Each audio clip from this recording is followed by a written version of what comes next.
तो बच्चों, अब हम जानते हैं कि फर्म के सभी साझेदारों का फर्म से संबंध विच्छेद, जिससे फर्म का व्यवसाय बंद हो जाता है, फर्म का विघटन कहलाता है। बच्चों, फर्म के विघटन के अनेक कारण हो सकते हैं।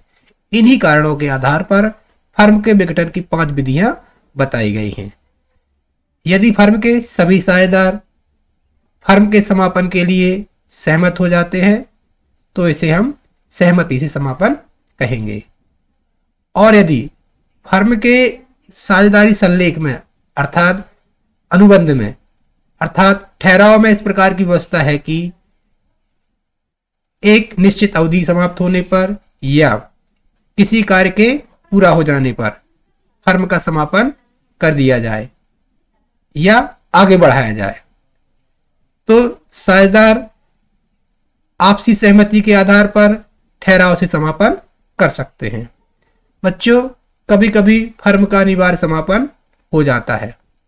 जैसे यदि किसी फर्म के सभी साझेदार या किसी एक को छोड़कर बाकी सभी साझेदार दिवालिया हो जाते तो फर्म का अनिवार्य समापन हो जाता है। यदि व्यवसाय किन्हीं कारणों से अवैधानिक बन जाता है तब साझेदारी फर्म का अनिवार्य समापन हो जाता है। ऐसा भी हो सकता है कि किसी फर्म में एक साझेदार को छोड़कर शेष साझेदार अवकाश ग्रहण कर लें या साझेदारों की मृत्यु हो जाए। ऐसी स्थिति में साझेदारी फर्म का अनिवार्य समापन हो जाता है। यदि साझेदारी संलेख में ऐसी व्यवस्था की गई है कि एक निश्चित अवधि पूरी होने पर या विशेष कार्य को पूरा हो जाने पर साझेदारी फर्म का समापन कर दिया जाएगा, तो ऐसी अवधि पूरी होने पर या विशेष कार्य पूरा होने पर फर्म का अनिवार्य समापन हो जाता है। बच्चों, यदि साझेदारी ऐच्छिक है तो साझेदारी फर्म का समापन सिर्फ सूचना मात्र से हो जाता है। अर्थात कोई एक साझेदार यदि साझेदारी फर्म के समापन की सूचना देता है तो साझेदारी फर्म का समापन हो जाता है, लेकिन शर्त यह है कि यह साझेदारी ऐच्छिक होनी चाहिए। ऐच्छिक होने की दशा में ही सूचना द्वारा समापन संभव है। विद्यार्थियों, कभी कभी न्यायालय के हस्तक्षेप से भी साझेदारी फर्म का समापन कर दिया जाता है। ऐसा होने के लिए कोई साझेदार न्यायालय में बात प्रस्तुत करता है या उसका कोई हितैषी न्यायालय जाता है और कहता है कि इस साझेदारी फर्म का समापन कर दिया जाए। क्या कारण हो सकते हैं कि कोई साझेदार न्यायालय जाएगा? जैसे कोई साझेदार पागल हो जाता है तो उसके परिवार का कोई व्यक्ति न्यायालय जाता है कि अमुक साझेदार पागल हो गया है और वह साझेदारी फर्म में है, इस साझेदारी फर्म का समापन कर दिया जाए और उसका जो हित है साझेदारी फर्म में उसका भुगतान कर दिया जाए, क्योंकि पागल व्यक्ति साझेदारी फर्म का संचालन नहीं कर सकता है।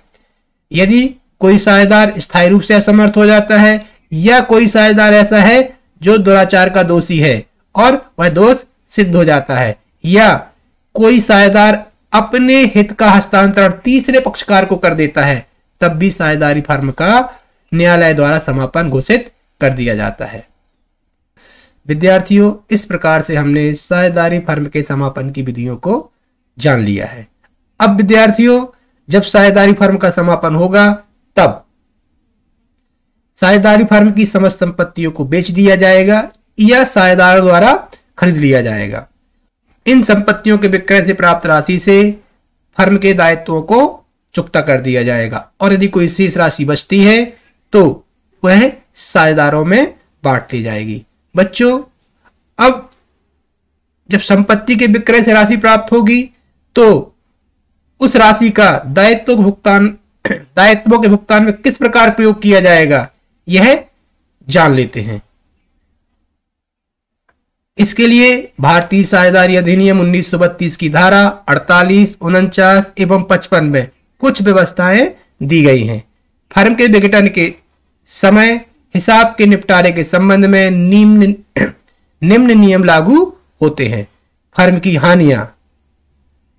जो हानियां हैं सर्वप्रथम लाभ में से पूरी की जाएंगी।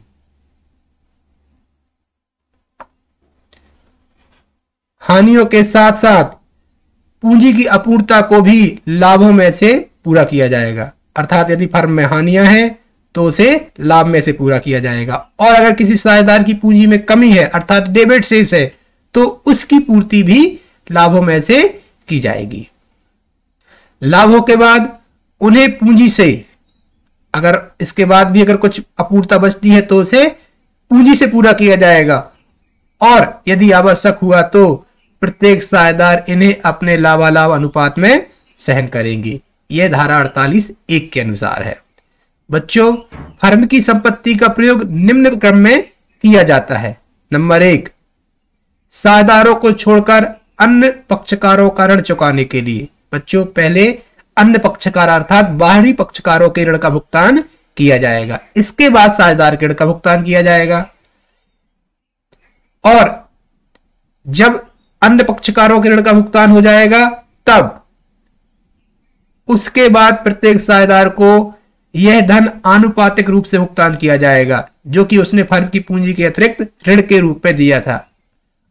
इसके बाद प्रत्येक साझेदार की पूंजी आनुपातिक हिसाब से आपस में बांट ली जाएगी, और यदि उपर्युक्त भुगतान के बाद कोई धन शेष बच जाता है तो उसे लाभालाभ अनुपात में बांट लिया जाता है। बच्चों, जब प्रश्न में साझेदारी फर्म का ऋण और साझेदार का व्यक्तिगत ऋण दोनों दिए हों तब धारा 49 के अनुसार इसका निपटारा निम्न प्रकार से किया जाता है। फर्म की संपत्ति सबसे पहले फर्म के ऋण के चुकाने में प्रयुक्त होगी, और यदि कोई संपत्ति बच जाती है तो उससे साझेदारों के निजी ऋण का भुगतान किया जाएगा। बच्चों, साझेदारों की निजी संपत्ति का प्रयोग सर्वप्रथम उनके व्यक्तिगत ऋणों के भुगतान में किया जाएगा। ध्यान दीजिएगा, जो साझेदार हैं यदि उनके व्यक्तिगत ऋण हैं और उनकी निजी संपत्ति का प्रयोग करना है तो उनके व्यक्तिगत ऋणों के भुगतान में किया जाएगा। तत्पश्चात इनकी संपत्ति बचती है तो उसे फर्म के ऋण के चुकाने में प्रयुक्त किया जाएगा। यदि फर्म के दायित्व फर्म की संपत्तियों से अधिक हैं तब। तो बच्चों, यदि संपत्तियां फर्म की हैं तो उनका प्रयोग फर्म के ऋण के चुकाने में पहले किया जाएगा, और यदि संपत्ति साझेदार की व्यक्तिगत है तो उसका प्रयोग साझेदारों के निजी ऋण को चुकाने में किया जाएगा सर्वप्रथम, और यदि शेष बचता है तो फर्म के या फिर निजी दायित्वों को चुकता करने में प्रयुक्त किया जाएगा। तो बच्चों, इस प्रकार से अब हम समझ चुके हैं कि किस प्रकार से फर्म की संपत्तियों का प्रयोग फर्म के दायित्वों को चुकता करने में किया जाता है। अब बच्चों, हम देखेंगे कि खातों को बंद करने के लिए क्या क्या जनरल प्रविष्टियां की जाती हैं। सबसे पहले विभिन्न संपत्तियों को वसूली खाते में हस्तांतरित कर दिया जाएगा। इसके लिए निम्न प्रविष्टि की जाएगी। Realisation account debit to sundry assets account. इसके बाद जितने भी फर्म के दायित्व हैं उन दायित्वों को वसूली खाते में हस्तांतरित कर दिया जाएगा, और इसके लिए क्या प्रविष्टि की जाएगी? Sundry liabilities account debit to realisation account. अर्थात फर्म की संपत्तियों को वसूली खाते के डेबिट में हस्तांतरित कर दिया जाएगा और फर्म के दायित्वों को वसूली खाते के क्रेडिट में हस्तांतरित कर दिया जाएगा। बच्चों, ध्यान यह देना है कि चिट्ठे के संपत्ति पक्ष की ओर लिखी गई सभी संपत्तियों को वसूली खाते में हस्तांतरित नहीं किया जाता है। कुछ ऐसी संपत्तियां होती हैं जैसे रोकड़ और बैंक में रोकड़, इनको वसूली खाते में हस्तांतरित नहीं किया जाता है। इसी प्रकार यदि कुछ ऐसे दायित्व होते हैं तो उन दायित्वों को भी वसूली खाते में हस्तांतरित नहीं किया जाता है। बच्चों, इसके बाद यदि संपत्तियों के विरुद्ध कुछ प्रावधान हैं या संचितियां हैं, ठीक है, तो उन संचितियों को वसूली खाते में हस्तांतरित करने के लिए हम उनको डेबिट कर देते हैं और वसूली खाते को क्रेडिट कर देते हैं। इस प्रकार से प्रविष्टि बन जाती है रिजर्व और provision for doubtful debts account debit, provision for depreciation account debit, investment fluctuation fund account debit, joint life policy fund account debit to realisation account. बच्चों, यदि फर्म की कोई संपत्ति लिखित हो या अलिखित हो, यदि उसको बेचा जाता है अर्थात उससे वसूली की जाती है, तो वसूली के संबंध में किस प्रकार से प्रविष्टियां की जाएंगी। यदि माल की नगद बिक्री हो, यदि साझेदार द्वारा संपत्ति ले ली जाए या लेनदारों के भुगतान में की जाए। तो देखते हैं बच्चों किस प्रकार से। जब संपत्तियों का नगद विक्रय किया जाता है तब क्या प्रविष्टि की जाती है? तब प्रविष्टि की जाती है कैश या बैंक अकाउंट डेबिट। यदि राशि कैश प्राप्त हो रही है तो कैश अकाउंट डेबिट, और बैंक से प्राप्त हो रही है तो बैंक अकाउंट डेबिट।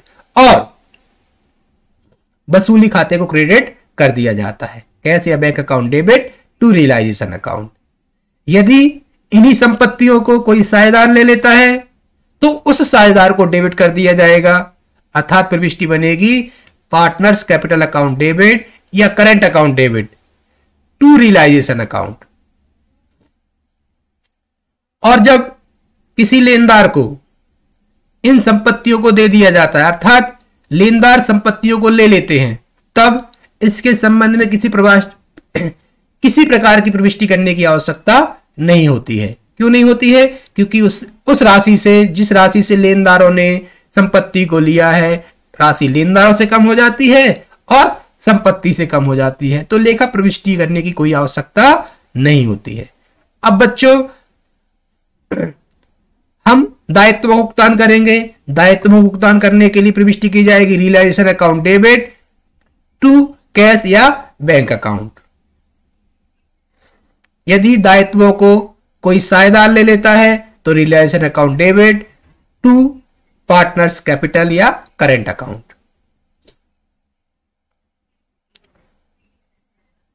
इसके बाद जब फर्म के सभी दायित्व भुगतान हो जाता है, तब यदि साझेदार का कोई व्यक्तिगत ऋण है तो उसका भुगतान कर दिया जाएगा। साझेदार ऋण भुगतान करने के लिए हम इसे वसूली खाते में हस्तांतरित नहीं करते हैं और सीधे ही उसको भुगतान कर देते हैं। तो प्रविष्टि क्या होगी? Partners loan account debit to bank account. बच्चों, फर्म के वसूली या विघटन व्यय के लिए निम्न प्रकार से प्रविष्टियां की जाती हैं। यदि फर्म के व्यय फर्म के द्वारा चुकाए जाते हैं तब निम्न प्रकार से प्रविष्टि की जाती है realisation account debit to cash account. और यदि साझेदार द्वारा फर्म के लिए भुगतान किया जाता है तो realisation account debit to partners capital account.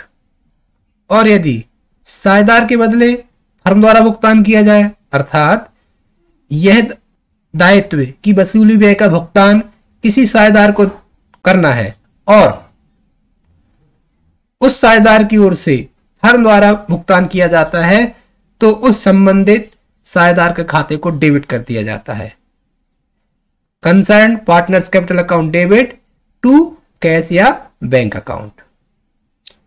बच्चों, यदि साझेदार इन व्ययों का स्वयं भुगतान करता है तो इसके लिए फर्म की पुस्तकों में कोई प्रविष्टि नहीं की जाएगी। बच्चों, इसके बाद वसूली खाते को बंद कर दिया जाएगा और वसूली खाते पर या तो लाभ होगा या फिर हानि होगी। यदि लाभ होगा तो इस संबंध में realisation account debit to partners capital account, अर्थात जो भी लाभ होगा उस लाभ को साझेदारों में उनके लाभालाभ अनुपात में बांट लिया जाएगा। और यदि हानि होगी तो हानि को साझेदार द्वारा वहन किया जाता है, तो partners capital account debit to realisation account. बच्चों, इसके बाद ऐसी संचितियां या ऐसे लाभ जो वसूली खाते में हस्तांतरित नहीं किए गए हैं उन्हें सीधे साझेदारों के पूंजी खाते में या चालू खाते में हस्तांतरित कर दिया जाता है। तो इनके लिए क्या प्रविष्टि की जाती है? तो इसके संबंध में इन सभी संचितियों को या वितरित लाभ को डेबिट किया जाता है और साझेदारों के पूंजी खाते को क्रेडिट किया जाता है। तो प्रविष्टि बनती है reserves account debit, reserves fund account debit, profit and loss account debit, workman compensation fund account debit to partners capital account. और यदि फर्म में हानियां होती हैं तो इन हानियों के लिए निम्न प्रकार से प्रविष्टि की जाती है। Partners capital account debit to profit and loss account. इसके बाद साझेदारों के पूंजी खाते को बंद किया जाता है। यदि साझेदारों के पूंजी खाते का क्रेडिट पक्ष का योग अधिक होता है तो वह राशि फर्म से निकाल के ले जाते हैं, और यदि किसी साझेदार का डेबिट पक्ष का योग अधिक है अर्थात पूंजी की कमी है तो वो उस राशि को नगद लेके आएंगे। तो यदि भुगतान करते हैं साझेदारों को तो प्रविष्टि की जाती है partners capital account debit to bank account. और यदि साझेदार की पूंजी कम होती है और वो नगद लाते हैं तो प्रविष्टि की जाती है bank account debit to partners capital account. उस साझेदार का नाम लिख दिया जाएगा जो राशि लेके आ रहा है। इस प्रकार से विद्यार्थियों हमने ये देख लिया है कि फर्म के समापन की स्थिति में कौन कौन सी महत्वपूर्ण जनरल प्रविष्टियां की जाती हैं। इसके बाद हम देखेंगे कि फर्म की पुस्तकों में कौन कौन से आवश्यक खाते बनाए जाते हैं। तो जैसा कि आपको दिख रहा है कि फर्म की पुस्तकों में विघटन के समय निम्नलिखित जो आवश्यक खाते हैं वो बनाए जाते हैं। वसूली खाता अर्थात रियलाइजेशन अकाउंट, साझेदारों का ऋण खाता पार्टनर्स लोन अकाउंट, साझेदारों का पूंजी खाता पार्टनर्स कैपिटल अकाउंट, बैंक या रोकड़ खाता। तो विद्यार्थियों यदि आप बैंक के थ्रू भुगतान करना चाहते हैं अंतिम रूप से तो बैंक खाता बनाएंगे या फिर रोकड़ खाता बनाएंगे। यदि प्रश्न इस संबंध में मौन है कि कौन सा खाता बनाना है, बैंक या रोकड़, अगर दोनों दिए हैं तो आप अपनी सुविधा के अनुसार किसी एक खाते को बना सकते हैं और दूसरे खाते की राशि को उस खाते में हस्तांतरित कर देंगे। यदि आप बैंक खाता बनाना चाहते हैं तो रोकड़ खाते के शेष को बैंक खाते में हस्तांतरित कर लेंगे, और यदि आप रोकड़ खाता बनाना चाहते हैं तो बैंक खाते के शेष को रोकड़ खाते में हस्तांतरित कर लेंगे। इस प्रकार से एक खाता बनाएंगे। तो बच्चों अब देख लेते हैं कि इन खातों के प्रारूप किस प्रकार से होते हैं। तो जैसा कि सबसे पहला महत्वपूर्ण खाता है वसूली खाता। ध्यान रखिएगा, वसूली खाता नाम मात्र की प्रकृति का खाता है, अर्थात इसमें जितने भी व्यय या खर्चे टाइप के उनको डेबिट पक्ष की ओर लिखा जाएगा और प्राप्तियां हैं या आय हैं उनको क्रेडिट पक्ष की ओर लिखा जाएगा।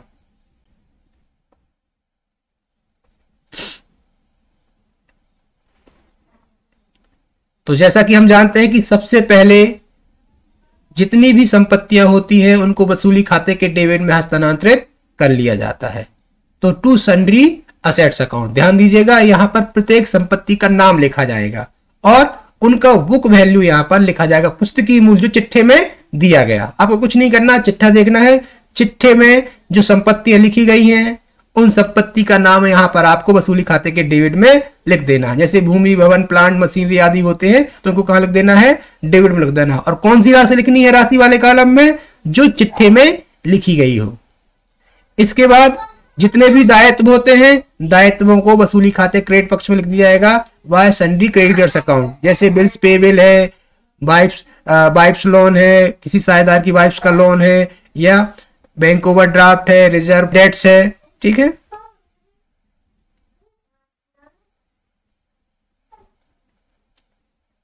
इसके बाद अब यदि संपत्ति को बेचा जाता है तो इन संपत्तियों की जो वसूली होगी उसको वसूली खाते क्रेडिट में लिख दिया जाएगा बाय बैंक अकाउंट, और जितनी राशियां प्राप्त हो रही हैं उनको लिख दिया जाएगा टोटल करके।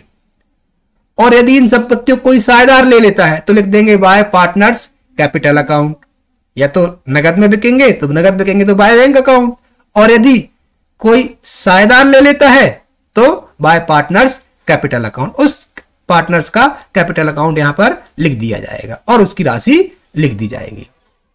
इसी प्रकार से कोई दायित्वों का भुगतान किया जाता है तो दायित्व भुगतान की entry to bank account payment of liabilities, और यदि इन दायित्वों को कोई साझेदार ले लेता है तो to partners capital account liabilities taken over by partner, और राशि लिख दी जाएगी।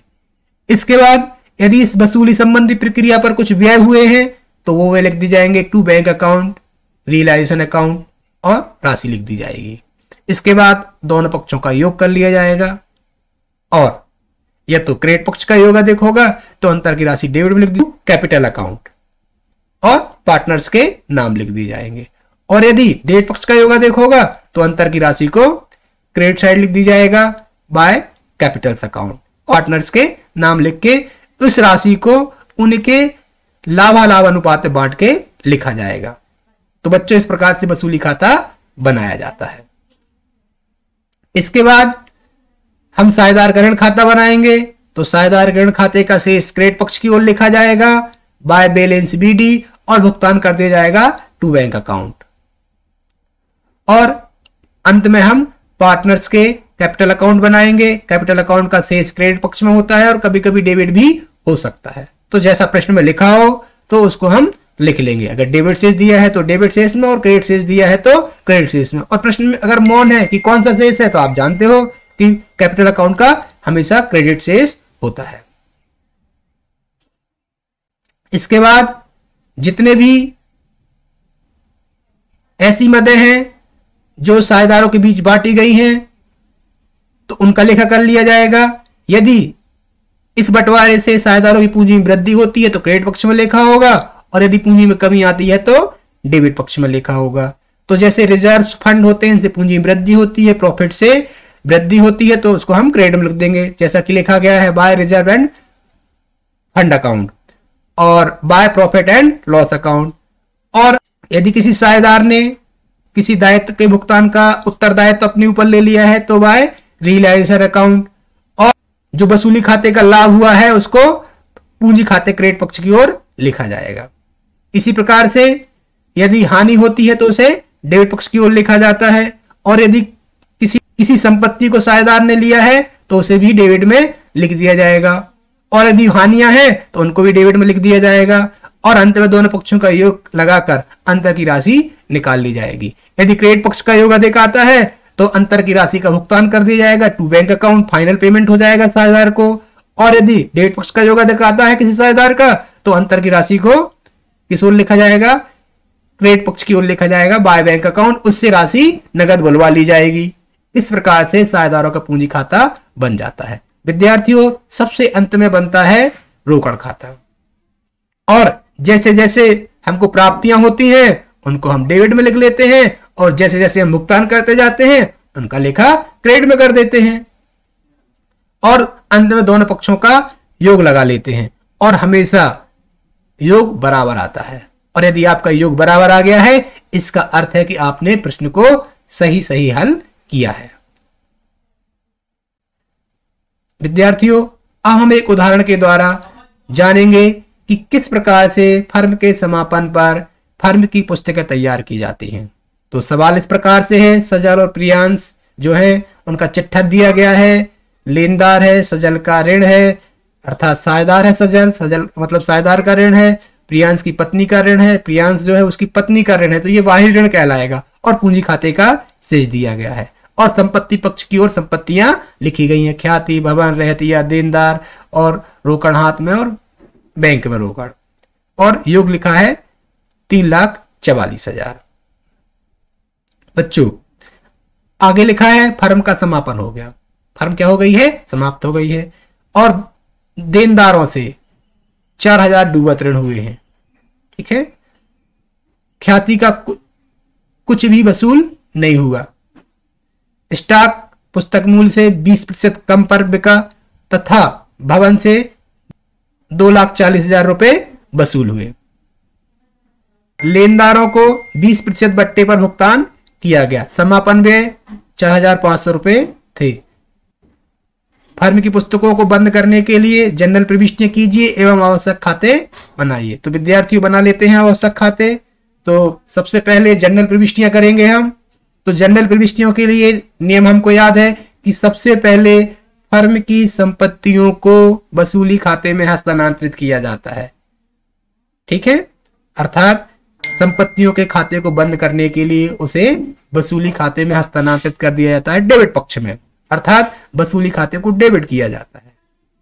तो लिख देते हैं पहली प्रविष्टि रियलाइजेशन अकाउंट डेबिट। और जो जो संपत्तियां हैं जिनको वसूली खाते में हस्तांतरित किया जा रहा है उनका नाम लिखते जाएंगे। तो सबसे पहली संपत्ति ख्याति, भवन, रहतिया, देनदार, तो ये 4 हैं।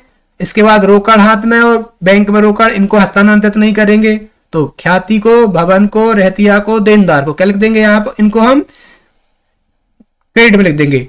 टू गुडविल अकाउंट,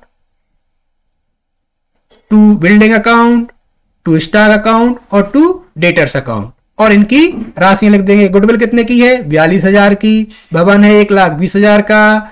रहतिया टू स्टॉक अकाउंट कितने का है, 90,000 का। टू डेटर्स अकाउंट है 75,000 के। इस प्रकार से इन चारों रकमों का जोड़ करके रियलाइजेशन अकाउंट डेबिट के नाम में लिख दिया जाएगा। 3,27,000 योग आता है। बच्चों, सभी संपत्तियों को हम वसूली खाते के डेबिट में हस्तांतरित कर चुके हैं। इसके बाद हम देख पा रहे हैं कि संपत्ति पक्ष में रोकड़ हाथ में भी है और बैंक में रोकड़ भी है, तो हम इसे एक खाता बना लेंगे। इसके लिए क्या करेंगे, हम या तो बैंक का शेष रोकड़ खाते में हस्तांतरित कर देंगे या रोकड़ का शेष बैंक खाते में हस्तांतरित कर देंगे।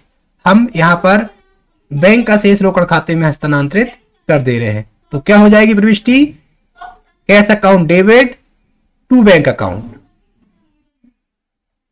और राशि लिख दी जाएगी 4,000 रुपए।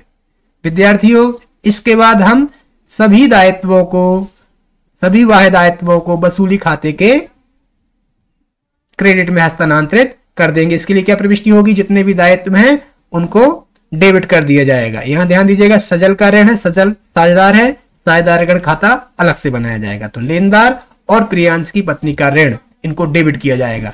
तो creditors account debit, Priyansh wife's account debit, और इनकी राशि लिख दी जाएगी, और टू रियलाइजेशन अकाउंट। इस प्रकार से हमने फर्म के दायित्वों को वसूली खाते में हस्तांतरित कर दिया है और राशि निकल के आती है 1,36,000। इसके बाद विद्यार्थियों, आगे हम इन संपत्तियों का विक्रय करेंगे और विक्रय की जानकारी जिस प्रकार से दी गई है उस प्रकार से हम विक्रय करेंगे और राशि वसूल कर लेंगे। वसूल करने की क्या प्रविष्टि होती है, देख लेते हैं।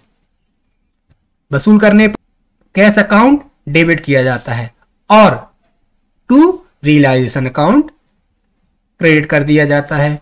कितनी राशि वसूल हुई हमको संपत्तियों के विक्रय से, यह दिया गया है प्रश्न में। तो ख्याति से कोई मूल्य प्राप्त नहीं हुआ है। बिल्डिंग के कितने मिले हैं, देख लीजिएगा, 2,40,000। इसके बाद क्या है, रहतिया, रहतिया से कितना मिला है हमको, 20% कम। तो रहतिया कितने का था, 90,000 का, और 90,000 का 20% आता है 18,000। 18,000 कम कर लो तो हमको स्टॉक से मिल गए 72,000। इसके बाद देनदारों से कितनी वसूली हुई है, 4,000 के डूबत ऋण हुए हैं। इसका अर्थ है कि हमको 4,000 रुपए नगद नहीं मिलेंगे, बाकी मिल जाएंगे। 71,000 डेटर्स के नाम से लिख देंगे। इस प्रकार से हमारी वसूली हो जाती है 3,83,000। तो यहां लिख दिया जाएगा cash account debit 3,83,000 to realisation account 3,83,000 और नरेशन लिख दिया। बच्चों, इसके बाद जो वसूली व्यय हैं उनका वसूली व्यय हुए हैं उनका भुगतान कर दिया जाएगा। भुगतान की प्रविष्टि की जाएगी realisation account debit to cash account, और कितने हुए वसूली व्यय, 4,500। इसके बाद दायित्व भुगतान किया जाएगा। दायित्व जो है क्रेडिटर्स है और प्रियांश की पत्नी का ऋण है, तो इनका भुगतान कर दिया जाएगा। क्या प्रविष्टि की जाएगी, realisation account debit to cash account, और कितनी राशि का भुगतान करना है, गणना कर लेते हैं। लेनदार हैं 64,000 के, कितना भुगतान करना है, 20% बट्टा मिल गया है हमको, तो 20% कम पेमेंट करना पड़ेगा। 64,000 का 20% आएगा 12,800, और उसको घटा देंगे 64,000 में से, तो हमको क्रेडिटर्स को पेमेंट करना है 51,200, और प्रियांश की पत्नी को पूरा भुगतान कर दिया गया है। कितने का, 72,000 का। तो कुल राशि भुगतान की गई है 1,23,200, जिसको यहां पर लिख दिया जाएगा realisation account debit to cash account.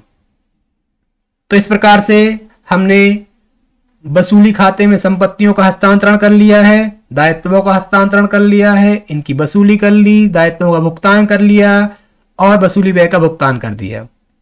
अब हम वसूली खाते से लाभ हानि की गणना कर लेंगे। तो इसके लिए हमको वसूली खाता बनाना पड़ेगा। तो बच्चों, बना लेते हैं हम वसूली खाता पहले, क्योंकि लाभ हुआ है या हानि हुई है, उसकी जनरल प्रविष्टि के लिए हमको लाभ या हानि की आवश्यकता होगी, जो कि वसूली खाता बनाने पर ही ज्ञात हो सकती है। तो अभी तक हमने क्या क्या किया है वसूली खाते में, जितनी संपत्तियां हैं उनको डेबिट में हस्तांतरित किया है। तो लिख देते हैं डेबिट साइड में to goodwill account, to building account, to stock account, to debtors account. इनको हमने डेबिट में हस्तांतरित किया है और इनकी राशि लिख दी जाएगी। बच्चों इसके बाद दायित्वों को वसूली खाते क्रेडिट में हस्तांतरित कर दी जाएगा बाय क्रेडिटर्स अकाउंट और by Priyansh wife's loan account. Sajal का ऋण जो है वो अलग से बनाया जाएगा, तो लिख देते हैं 64,000 और 72,000। इसके बाद जो भी संपत्तियां बेची जाएंगी और उनसे वसूली होगी, उनका लेखा क्रेडिट साइड और दायित्वों का भुगतान जो किया जाएगा उसका लेखा डेबिट साइड किया जाएगा और वसूली व्यय का लेखा डेबिट में कर दिया जाएगा। तो कर देते हैं लेखा by cash account. Assets realise हुए हैं, कितने के रियलाइज हुए हैं ये हम गणना पहले कर चुके। कितनी राशि आई थी? 3,83,000। इसके बाद to cash account payment of liabilities कितना हुआ था? 1,23,200। ये हम पहले गणना कर चुके हैं। इसके बाद जो व्यय किए गए हैं उनका लेखा डेबिट में कर देंगे टू कैश अकाउंट और वो हुए थे 4,500 के। इसके बाद दोनों पक्षों का योग लगाया जाएगा। योग जो आ रहा है क्रेडिट पक्ष का अधिक आ रहा है, क्रेडिट का योग आ रहा है 5,19,000 और अंतर की राशि को डेबिट पक्ष की ओर लिखा जाएगा पार्टनर्स कैपिटल अकाउंट के नाम से, टू कैपिटल्स अकाउंट।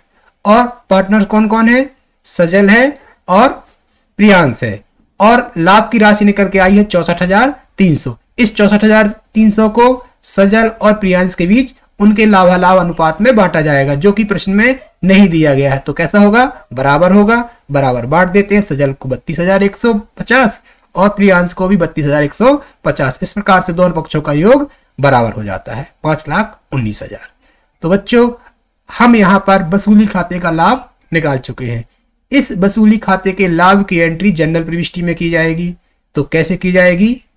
कर लेते हैं प्रविष्टि।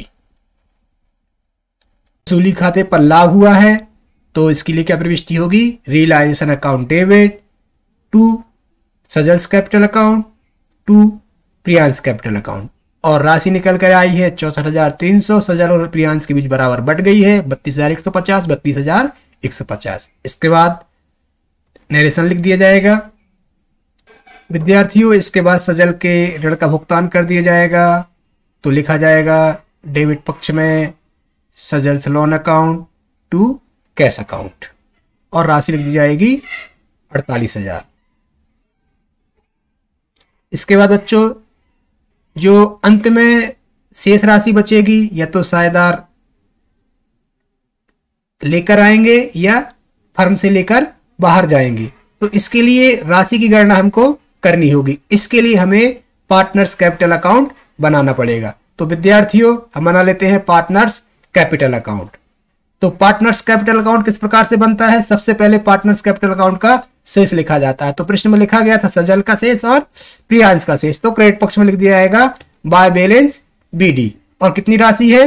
राशि लिख दी जाएगी 50,000 और 1,10,000। इसके बाद वसूली खाते पर जो लाभ हुआ है उसको क्रेडिट में लिख दिया जाएगा बाय रियलाइजेशन अकाउंट। कितने का लाभ हुआ था? 32,150 और 32,150। दोनों पक्षों का योग लगाकर अंतर की राशि निकाल ली जाएगी और अंतर की राशि जो भी आएगी वह साझेदार को भुगतान कर दी जाएगी। तो कितना का भुगतान कर दी जाएगा और लिखा जाएगा डेबिट पक्ष में लिखा जाएगा टू कैश अकाउंट और राशि सजल और प्रियांश के खाते में लिख दी जाएगी। इस प्रकार से हमारा पार्टनर्स कैपिटल अकाउंट बनकर तैयार हो जाता है। इसके लिए जनरल प्रविष्टि की जाएगी। जो जनरल प्रविष्टि हम कर लेते हैं, लिखा जाएगा Sajal's capital account debit, Priyansh capital account debit to cash account. इनको राशि का भुगतान कर दिया जाएगा। कितनी राशि का भुगतान किया जाएगा?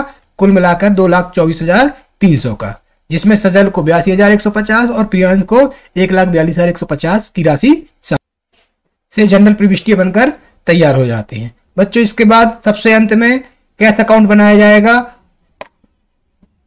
और कैश अकाउंट किस प्रकार से बनाया जाता है देख लेते हैं। कैश अकाउंट एक वस्तुगत खाता है और इसका प्रारंभिक शेष डेबिट पक्ष की ओर लिखा जाएगा टू बैलेंस बीडी। कितना शेष है? 13,000 का। और इसमें बैंक खाते का शेष हस्तांतरित कर दिया गया है तो लिखा जाएगा टू बैंक अकाउंट 4,000। इसके बाद जितने भी भुगतान किए गए हैं उनको क्रेडिट पक्ष में और जितनी भी प्राप्तियां हुई उनको डेबिट पक्ष में लिख लेते हैं, जो कि हमको सवाल में मिल जाएंगी, वसूली खाते से मिल जाएंगी और पार्टनर्स कैपिटल अकाउंट से मिल जाएंगी। तो वसूली खाते में संपत्तियों से वसूली हुई थी तो उसको लिख देते हैं हम डेबिट पक्ष में टू रियलाइजेशन अकाउंट 3,83,000। इसके बाद दायित्व को भुगतान किया गया था और वसूली व्यय का भुगतान किया गया था, जिसका लेखा हम क्रेडिट साइड कर देंगे वाई रियलाइजेशन अकाउंट और वाई रियलाइजेशन अकाउंट। इस प्रकार से दायित्व में भुगतान 1,23,200 का हुआ था और वसूली व्यय 4,500 की हुई थी। इसके बाद सजल्स लोन अकाउंट को पेमेंट कर दिया जाए बाय सजल्स लोन अकाउंट 48,000। इसके बाद पूंजी खाते के शेष का भुगतान कर दिया जाएगा by Sajal's capital account 82,150 by Priyansh capital account 1,42,150। इसके बाद दोनों पक्षों का योग कर दिया जाएगा और योग बराबर आएगा। अर्थात हमने अभी तक जो वसूली संबंधी व्यवहारों का लेखा किया है वह सही है और योग आ जाता है 4 लाख। इस प्रकार से विद्यार्थियों हमने साझेदारी के विघटन पर साझेदारी फर्म की पुस्तकों में किस प्रकार से लेखे किए जाते हैं और उनका भुगतान किस प्रकार से किया जाता है यह देखा है। आगे के वीडियो लेक्चर में हम इससे संबंधित और सवाल हल करेंगे जिसमें कुछ नवीनतम परिस्थितियों पर चर्चा की जाएगी। विद्यार्थियों, यदि आपको मेरे वीडियो लेक्चर पसंद आ रहे हैं तो मेरे चैनल को लाइक कीजिए, सब्सक्राइब कीजिए।